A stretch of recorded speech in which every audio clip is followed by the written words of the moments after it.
things that really stand out to me. Number one, what I saw that's really starting to stand out is that your outbound tender rejection index. Now, these are the amount of contract tenders that are rejected that spill over into the spot market. So right now we're at 6.61%.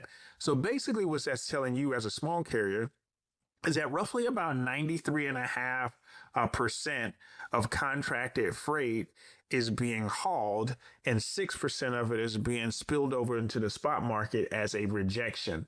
The higher the rejection, the higher the rate. So when you go back and you take a look at here, right at the midpoint of December into January, we had high outbound tender rejection, and obviously we definitely had high rates. So to give you a comparison, I'll go back 5 years so that way you can kind of see what that looks like. These rejections here, that in the COVID times, man, we had like 27% rejection percentages, but then now we're at 6, which is more on the normal side. Anywhere between 7 to 9% is pretty much normal.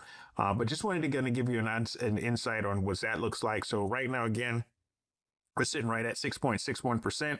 That is increased about anywhere between almost 0.5%, close to 0.5%.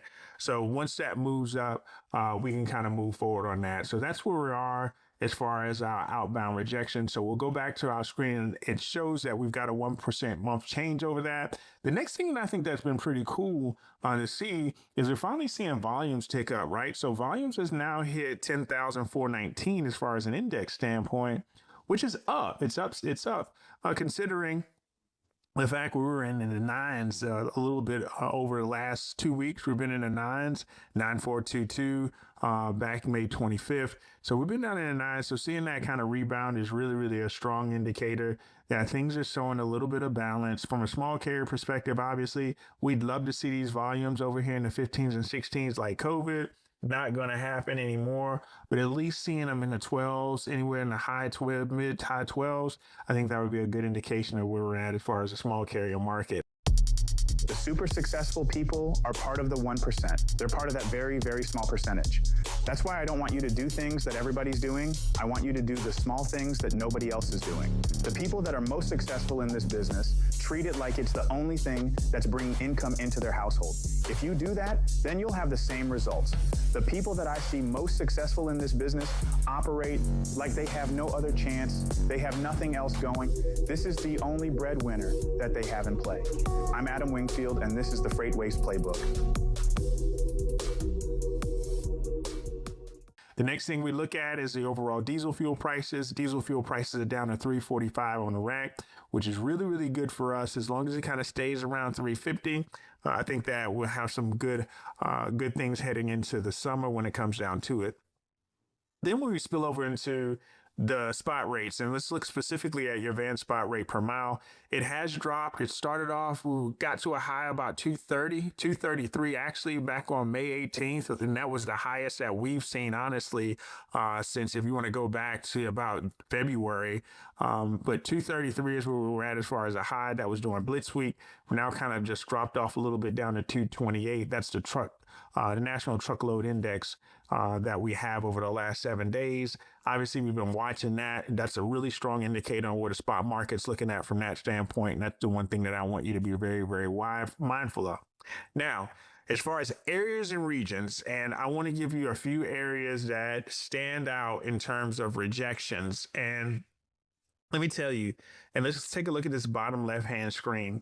What you see on this screen is that the deeper the blue, the higher the rejections, meaning that you're going to find more freight opportunities in these particular marketplaces. And it is likely that you're going to find higher rates as well. So you look at the Las Vegas market, outbound rejections is at 17%. You go to Des Moines, Iowa, outbound rejections at 14%. So you come down here in the Savannah market, outbound rejection is almost 20%, meaning almost 20%. My contract for carriers are moving 80 and it's spilling 20% over into the spot. Same thing in the Tifton, 20%. When you looked at the Jacksonville market, 20%. So that's pretty much a hot market down there. So these are hot markets for you to be able to say, hey, you know what? I'm going to take a really, really keen eye on these particular markets and see what rates look like out of that area. But at least from a density standpoint, you have a high likelihood of being able to get freight out of these markets versus a market like Albuquerque, which has a 0.84 rejection. That is not giving you a lot of freight to choose from when you go out into the Albuquerque marketplace. So be very, very cautious on this screen. Be very, very cautious on the places that you go that are that are really, really shaded lightly.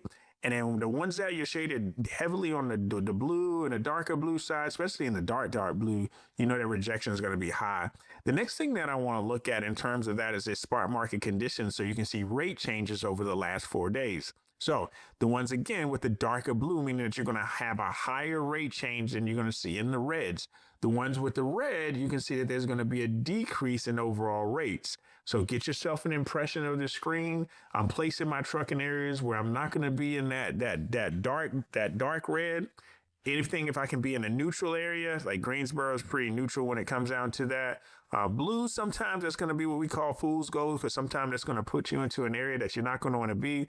So like we'll see here in Albuquerque, again, we talk about the Albuquerque or outbound tender rejections, but now they also have spot rate average increases. But then when you take a look at that, you got to consider volume from those areas also. So be very, very careful from that. Next thing that I like to see, and I'm going to show you, this is your volume. And the volume is going to tell you where the freight is. The volume of freight indicating a lot of more spot market opportunities. The deeper the blue. So when you look down into that Southern California, that Ontario, Los Angeles area, you got deep blue there. You got deep blue coming out of the Dallas marketplace, and you got deep blue coming out of Atlanta.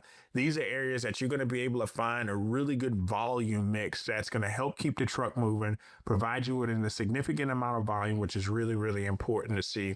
So I really, really like to see those type of areas too when I kind of place those out. Now, these are insights for all truckloads. So it's a combination of van and reefer. If we back that out to van, we see that demand in terms of tender volume on the van side is up 11.8%. If we going out in a reefer, we see it's up 10%. We see capacity overall in terms of rejections is up 12%. And then also in a reefer, the spot rate per mile, and you're looking just at reefer itself, spot rate per mile in reefer has taken a 10-cent drop off since the 18th. It's down about 250, but still 250 is about the highest that we've seen on the reefer side since April. So we're going to keep a close eye on that, see if we can see any improvements as we go further into the season. But I really, really like the way we're heading in terms of just a little bit of more balance and equilibrium. Now, also what I like to look at too, from a standpoint of where we're at, is just looking at trade war and what the trade war is doing. Give you a quick glimpse on what's happening as far as the trade war. We're showing expansion on warehouse capacity, inventory levels, and warehouse pricing. That gives us an idea on that logistic managers index gives you an idea in terms of how much volume of freight you can see that's domestically available. So that tells us and gives us better insight on how we can kind of predict. Just got to be just really, really mindful when it comes down to that. So overall, I just wanted to get on here, give you a little bit of information as we go down into it, what we see from a market standpoint, give you a little idea on what to take a look for, how to kind of move, how to position yourself. We'll be back on here next week. We'll come down here on Where next week. I'm going to dig deeper into your weekly top moving markets. And then I'm going to also show you some real-time rates from specific point to point to make it helpful. So hope this helps. Hope you have a great week, and I will talk to you soon.